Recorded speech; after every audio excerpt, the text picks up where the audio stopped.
Thanks for joining us on the Overcomers Overcoming podcast series. It's great to have you with us.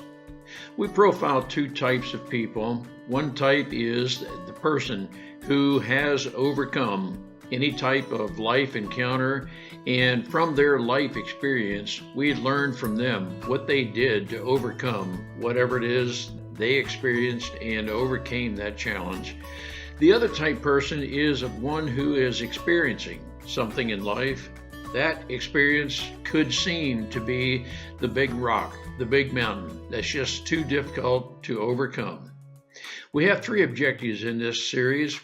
We want to help people overcome any life encounter, any life experience that at the time may seem too difficult to overcome.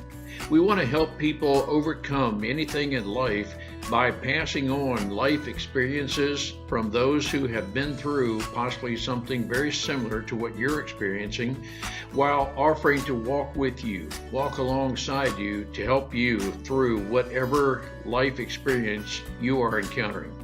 Our second objective is to help you determine with a confident resolve there are options to overcome anything in life. No obstacle, no mountain is too large to overcome such that there are not multiple options. Our third objective is to help you with critical thinking skills. If what you're experiencing right now in life might be a result of a decision you made sometime in the past, such that if it were possible to have a life redo, you would make a different decision, we want to help you determine the facts and factors involved in making an informed decision. I'm Ron Cooper, founder of the Cooper Culture. I'm with my wife and business partner, Marty. Together we are the Cooper Culture, and the Cooper Culture Company is sponsoring this podcast series. Today we feature Fred Rutman, who describes a lot of his past life, the medical anomalies he has been through, some aspects of his heart that were difficult to diagnose through several doctors and a lot of time. They eventually discovered what it was that his heart was having problems with some electrical signals, just a very elementary expression. And he went through several processes of which he said he experienced death and recovered from.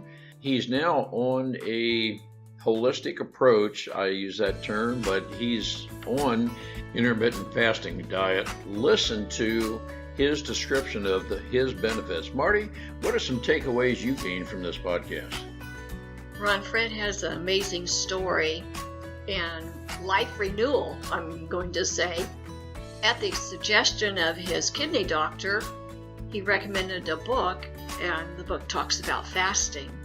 He has a health coach. After doing all of the things the book said to do, and he had the discipline to do it, he was free from so many things. And I think about a lot of people have arthritis, and arthritis is so painful, who wouldn't want to get rid of it? He also suggests you talk to your doctor, because you may be on medications that this fasting could affect, and you'd have to change maybe the dosage of the medicine. This was an amazing story.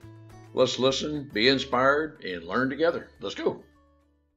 Fred, welcome aboard. It is good to have you with us. I think our listeners are going to be intrigued with your life. You have overcome perhaps more things medically and otherwise that I would say probably 100% of our listeners have ever could even think of. I'd be very interested on behalf of our listeners for you to summarize just briefly what life has been for you. You've experienced a lot of things, and we're just very curious how you have been able to overcome, and what faith do you have in the medical community, which maybe you'll explain a little bit further. Welcome aboard, Fred. It's good to have you with us. Thank you, Ron. I'll start off maybe with my nickname. My friend Deanna has nicknamed me repeatedly Dead Fred, because that's exactly what's happened to me. I've been clinically dead, whatever your definition of clinically dead is. Your heart stopped and you haven't breathed for 30 seconds or more, dozens of times.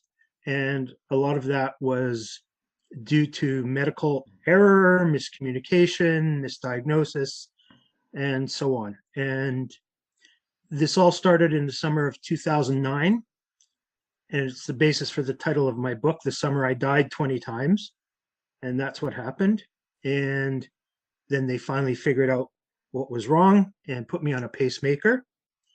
And that was good for 3 or 4 years. And then in the summer of 2013, this happened all again because the pacemaker failed. And pacemakers aren't supposed to fail. Especially for someone like me who's 100% dependent on it. And then things were going along swimmingly and I was recovering. And then in 2018, it happened again. The pacemaker failed again. So I've gone through this 3 times. Dying, not so difficult. Coming back to life, plenty difficult. So that's the short version. Wow. Now, Fred, as I'm talking with you, there is no apparent brain damage or anything such as that. And I know we can make a funny out of that, but can the doctors clinically say there's been no brain damage? I mean, I'm just stunned to think you can be non-breathing for 30 seconds or so and no brain damage. There's brain damage. I'm certainly compromised. In the first episode in 2009, every time my heart stopped, I collapsed. Your heart stops, your blood pressure goes to zero, no blood and oxygen in your brain. I would collapse and hit my head on whatever was, the nearest hardest object. So I suffered dozens of concussions. I had memory loss, I had speech problems, I had problems with depth perception, balance, and all sorts of things. So I had an entire language knocked out of my head. So Wow. that's just starting to come back. I mentioned I was a college prof. I lost most of what I was able to teach and I had to relearn it all.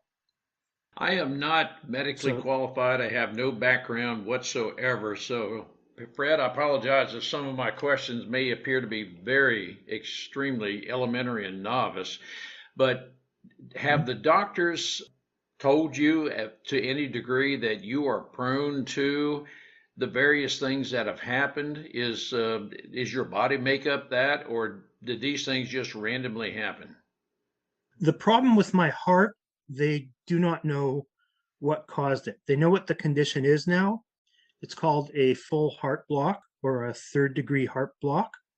In your heart, there are these electrical nodes that distribute signals that tell your atria and ventricle when to pump.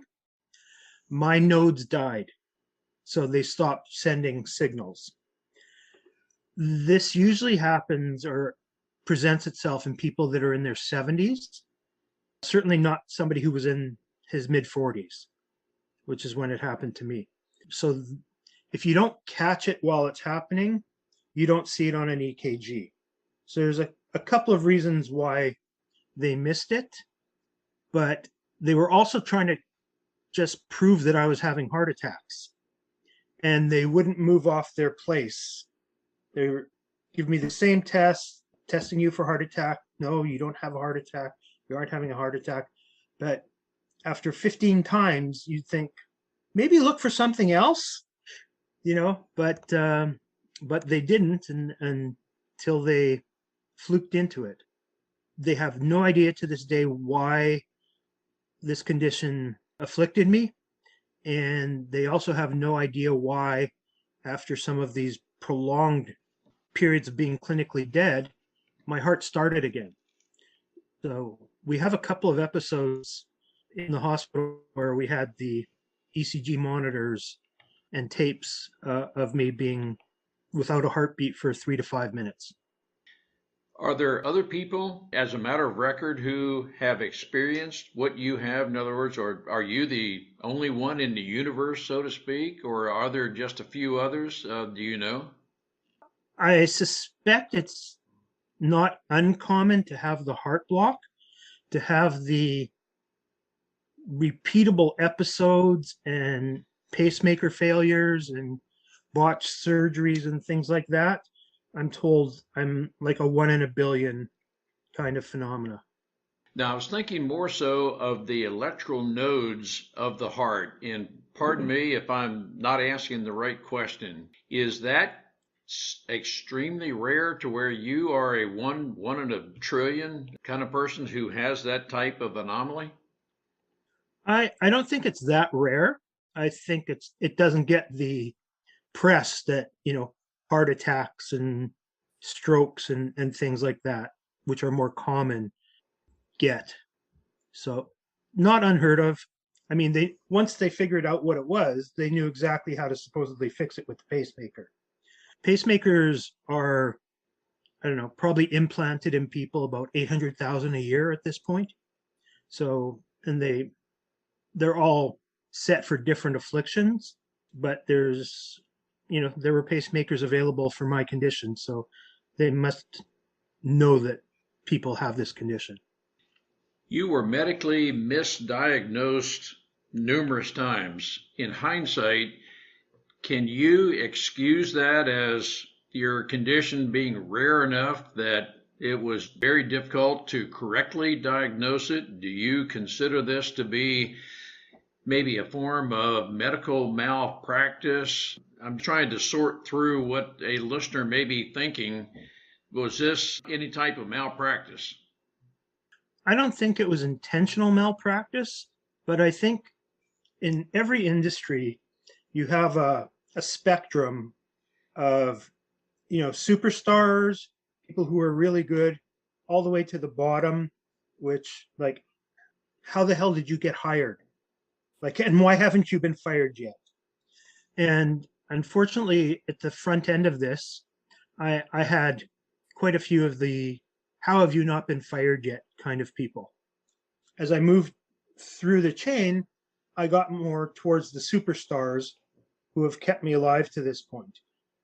I certainly wasn't an easy case.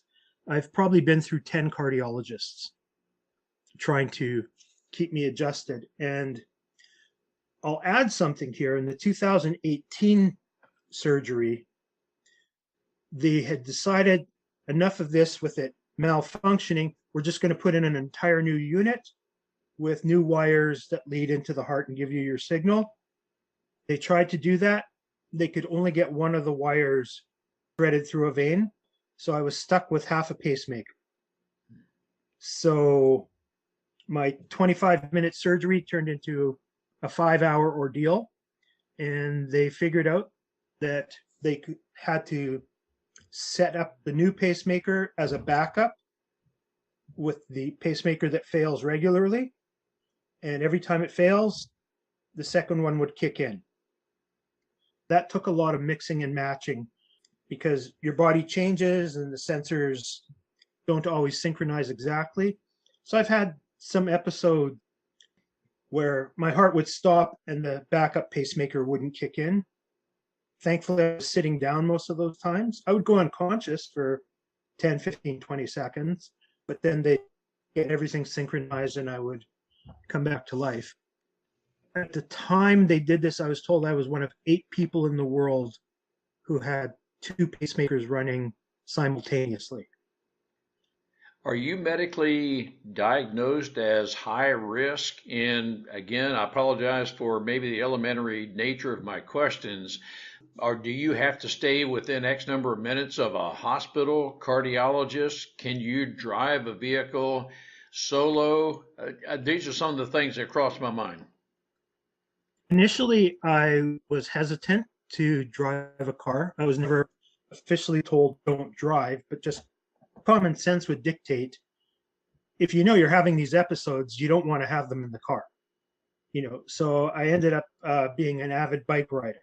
It's one thing to ride my bike and crash into a tree and just me. It's another to drive a car. But my last 3 pacemaker checks have been so clean that I talked about this with the cardiologist, and they said I'm good to go. I can drive if I want. I don't have to stay within range of a hospital. I do have to have my phone with me at all times, and my crazy medical history is in my phone so that anybody that finds me wherever can just give it to the EMTs. They can start treatment. Do you have pretty much full recollection of each of the 11, I'm going to call them resurrections, recoveries from your clinical death? What I'm trying to search for, Fred, is was there a common recovery or was each of the 11 a radically different experience? I've read books. I know of various accountings that a near death Mhm. experience brings a lot of different experiences. Yes. I will say I did not have the typical near death experiences that seem to get books written about them or news clips and things of that nature. I did have a few out of body experiences where, you're looking down on yourself prone in wherever location it was. Once I was in the middle of a bike trail, and my bike's over there, my body's here, and it's a very confusing place to be in. And if that's your soul, I mean, I don't know if it was or not, leaving your body, it's like, what am I supposed to do now? Am I supposed to like try and get back into the body? Am I supposed to go up somewhere? But I didn't have any of those come to the light experiences. And to be honest, I feel a little cheated. You have one near death experience, two, three. Okay, you don't have them. You have like 40 or 50 of these over the years. You'd think one, you know, would get you one of these otherworldly experiences, but no, it was the coming back to life that was consistent with all of them, and that was a very painful experience. Well, looking back on what you've been through, and I'm asking you about the medical community. Can you pretty much excuse the misdiagnoses, or again, do you have contempt for? Are you distrustful of the medical community, or are you coming out of this with an increased respect for the medical community? Just curious where you are on that.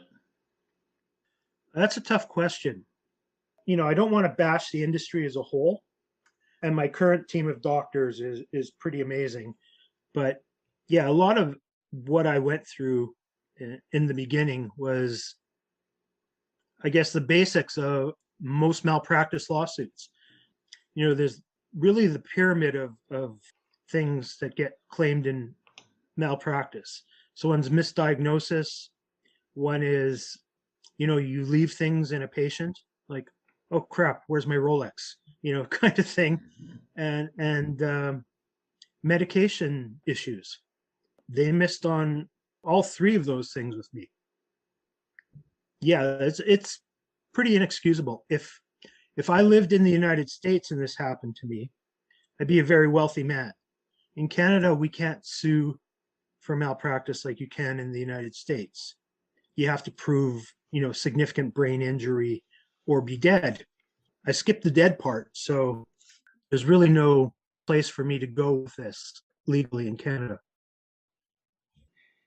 Now, am I hearing you correctly also, Fred, that there was nothing, and now I'm referring to blood test, no family history of anything that made you a candidate for what you've been through? This was just kind of you were the first one in the family with this. Am I processing that correctly? Yes, to the best of my knowledge, I am the only one.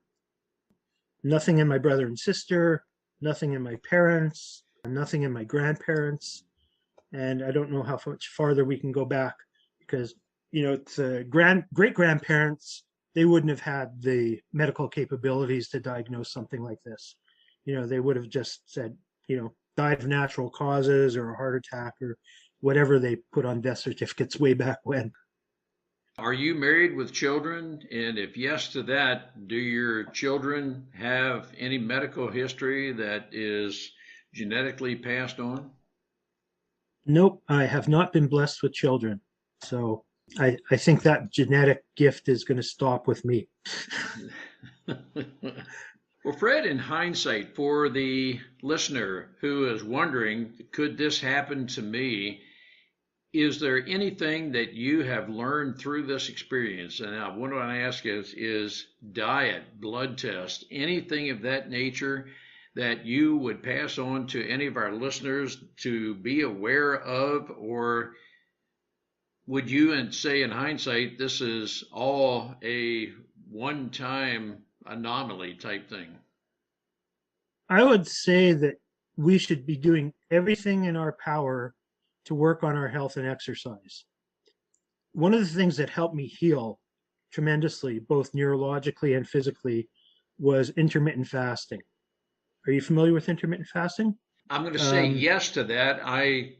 We are faith based, and so fasting to us, Marty and me, is going without eating for a period of time. That's just an elementary expression of fasting. Okay. So in 2018, I was in my cardiologist's office and he walked into the exam room and he threw a book at me, like literally, and he said, buy this, read this, do this. The book was called The Obesity Code by Dr. Jason Fung. He is one of the people who has popularized intermittent fasting. And why he brought this to the public is he's a nephrologist, so a kidney specialist. And he was tired of his patients, losing kidneys, losing limbs from type 2 diabetes. And he found that getting them on an intermittent fasting program got them off their medications and reversed their type 2 diabetes, which is most doctors generally say, oh, it's a chronic condition. You'll have to live with it. You'll be on insulin and more insulin and more insulin, and you're going to have a horrible ending to your life. And we know that's not true. Within 6 months of me starting fasting, according to their various protocols, I was off insulin. I was no longer a type 2 diabetic. So the intermittent fasting I practice also has a health component, and it helps get rid of all the inflammation in your body, which also helps balance all of your hormones. And it gets rid of so many autoimmune diseases, arthritis, and various skin conditions. It's pretty miraculous. And as you said, fasting is faith-based. There's a reason we've been doing it since biblical times. I don't think the rabbis and the spiritual leaders from 3,000 years ago understood the health-based components of it. It was more of a mental clarity, do penance or however you want to look at it. But we know now the health benefits from it are real and repeatable. And I appreciate very much what you just said. Possibly a topic for another episode is fasting and the health benefits of that. Are you on what we call, or what I categorize, a holistic approach? In other words, is there a possibility, and I'm assuming you're on medication, is there a possibility you could, Yeah. through fasting, wean yourself in total of all medication? I don't know if I can get off all medications. I have gotten off insulin, which was a huge step. I've cut most of my other medications at least in half. Some of these medications have a heart and kidney protective element to them. So I don't think I fully need them for, blood pressure or kidney balancing or anything like that. But it's because they think I was so damaged going through this process that they'll do whatever they can to protect me from further decaying in those areas. Fasting is definitely holistic. Yes. I and our listeners are very interested in the various forms of holistic approach, or I'll say it this way. It's my observation is many of the medical staff in the United States will prescribe medication depending on whatever you say you have. The more you complain, the more prescribed medication they'll throw at you and so forth, which to me is just doing damage to our body. That's here I am, a non-medical person offering my own observation. But as we can learn from your experience, Fred, that the intermittent fasting is reducing at least the amount of medication you're on, that's the kind of thing that I am very interested in. And I know there's some segment of our listeners who are equally interested to follow your progress. And as this intermittent fasting is having benefit to you, I would never suggest that everybody fast without first consulting the medical doctors, but yet it just seems there is a very good benefit in the intermittent fasting. Your medical warning, in general, I was a moderator in a 335,000 member fasting group on Facebook. So there aren't many questions about intermittent fasting I haven't seen. The only three segments in general that we recommend do not fast are pregnant women, women who are breastfeeding, and people that have had eating disorders. Look at what I've been through, and they let me fast. So, but yes, you need to go through this with your medical professionals, because a lot of your medications are based on weight, or you have to take them with food and that sort of thing. So if you start to fast and your body starts to change, which hopefully it will do, you have to get your medications altered as well. And your doctors have to be right up on that. My endocrinologist was sending me to the diabetes clinic every 2 to 4 weeks to get my blood sugars checked and adjust my glucometer so that they would know how much insulin I had to take as I progressed. And that number went down, down, down to zero in 6 months. Were you clinically obese at one point in your life? That would be putting it politely.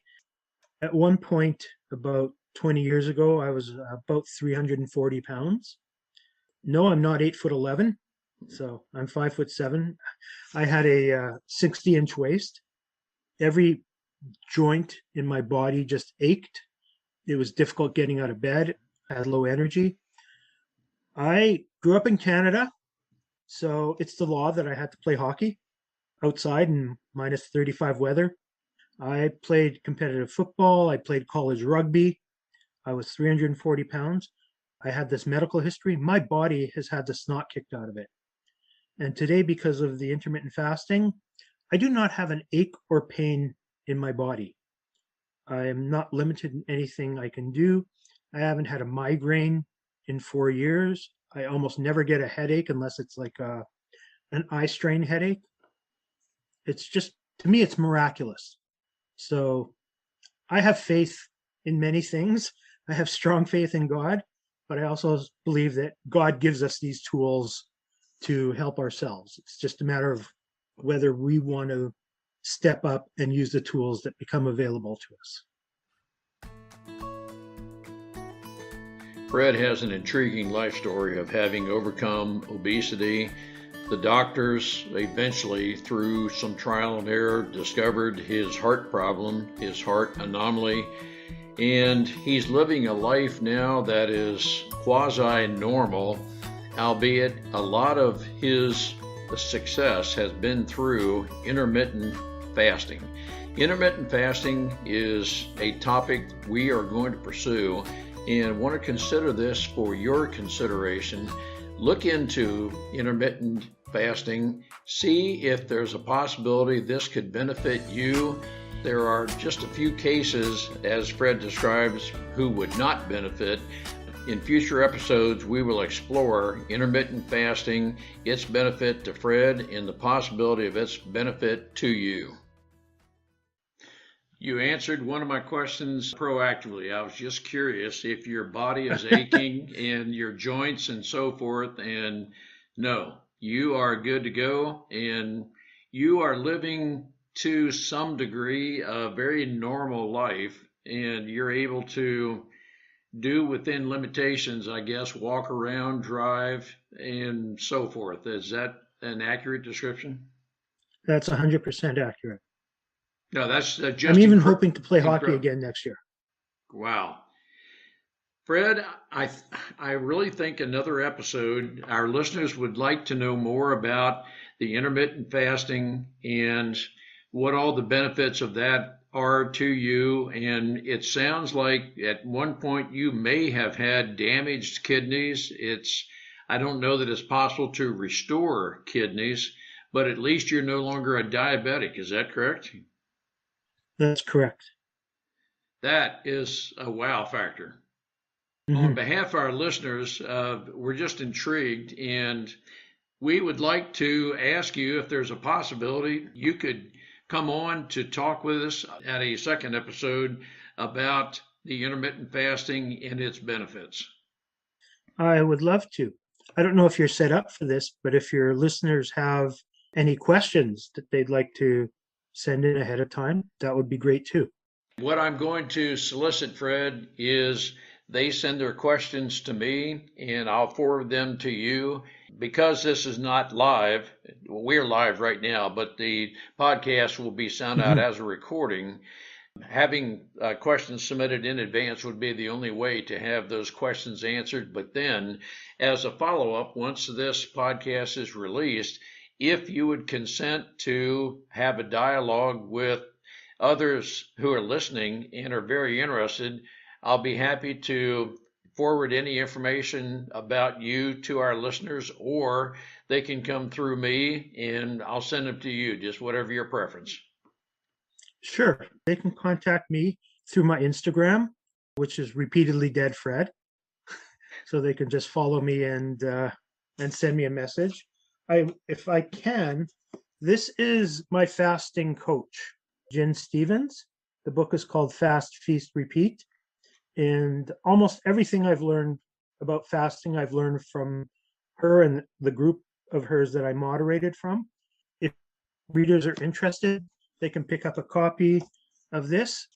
It doesn't just explain fasting, it tells you how to fast and how to tweak. Different fasting protocols work differently for different people because even though we're all the same, we're all different. All the way down to our gut biome, which is another fascinating topic. Fred, thank you. I'm going to make reference to the book in the narrative that will accompany this podcast. And we look forward to another episode where we talk about fasting, its benefits. I think our listeners want to hear from a person who has benefited very specifically from fasting. Be my pleasure. Thanks for having me on. Thank you, Fred. Take care of your health and never give up on life. Fred Rutman has an incredibly unique life experience. I don't know of anybody who has gone through the various heart anomaly, trial and error experiences of which he has. The good news is he's overcome. He's better because of it, in spite of it. He has, through all of this, discovered intermittent fasting. It is a testimony of moving forward, never giving up, and enduring whatever life trial you have going on right now. I can understand Fred may have been wondering if he's ever going to get over this heart anomaly, have a, quote, normal life. Yet it seems he's having as normal a life as he can possibly have given the past medical conditions. It's a great testimony of never giving up, always fighting for life, always moving forward. Nothing is too difficult in life to overcome, even though you're having a situation where you're wondering if you'll ever get through and ever get better because of. I think Fred's testimony is one that you just stay with it, you never give up. Eventually there will be a very positive outcome. Through this, he is passing on his life experiences, giving hope to the rest of us that irrespective of whatever it is we are going through, we can overcome. It's a great testimony. Intermittent fasting. Submit your questions to Fred through his Repeatedly Dead Fred Instagram account. We will address as many of those questions as we can in an upcoming podcast that we are going to dedicate to intermittent fasting. I want to ensure that those who are potentially interested in fasting do consult your doctor. I am not medically qualified at all. I just feel it's very appropriate to encourage every listener who has a potential interest in participating in the intermittent fasting, talk with your family physician and get his or her authorization to participate in this intermittent fasting. We will explore intermittent fasting together, and we'll see what benefit that may have to each one of us. It is my personal opinion, fasting can benefit almost everybody. Fred indicated there were 3 categories of people who he would not recommend participating in the fasting, but other than that, it seems intermittent fasting can benefit everyone. Coaching can benefit everyone. There are aspects of some people's lives where they're troubled by, and then fill in the blank with whatever it is, maybe some things done from the past. We are carrying forward in our subconscious that tends to dictate our life. Marty and I are certified life coaches through the John Maxwell Leadership Certified Team. We can help you overcome anything that is keeping you from performing at your God-designed level of performance. Contact us at ron@thecooperculture.com or Marty, M-A-R-T-Y, at thecooperculture.com. Schedule a 30-minute complimentary coaching session. Through that, we can help you determine if we are the right people to help you perform at your God-designed optimum potential. We hope we can warrant a 5-star rating through this podcast series. We hope you will want to subscribe and engage with us through conversation. We hope you'll want to share this podcast with your Facebook friends, your LinkedIn connections, your Twitter and Instagram communities. The more we share, the more we engage, the more we learn from each other, that which is working well, some things that have not worked as well, the greater benefit we will be to others, to help advance others, to have them live their optimum life, their optimum performance. And we look forward to working with you as we all share and engage with each other.